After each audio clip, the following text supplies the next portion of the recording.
side, she announced. Time passed and the anticipation in the room got thicker. They watched the unpicked bands crying in, looking absolutely devastated. Meanwhile, the bands that did get through were also crying but in utter happiness. It meant that they got a step closer to win the title of Mad Court. Meera looked at August and the rest of the band.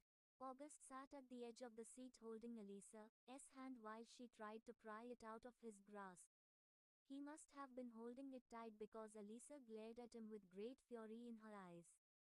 His face turned red, chuckling sheepishly, when he realized what he had been doing.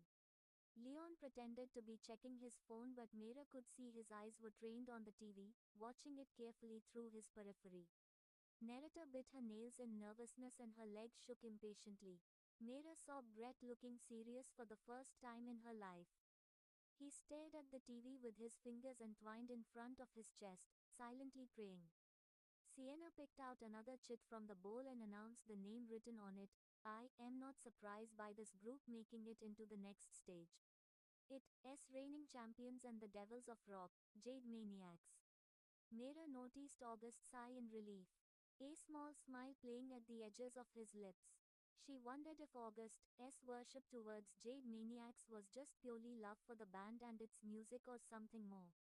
August believed them as gods. But they were, in fact, literally called the devils.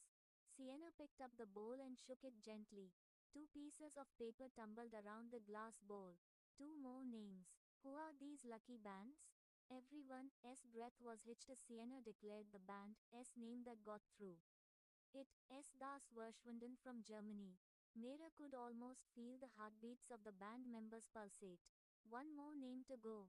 Narita had managed to chomp down all her nails and August sprained Elisa's wrist. Was currently trying to ice it but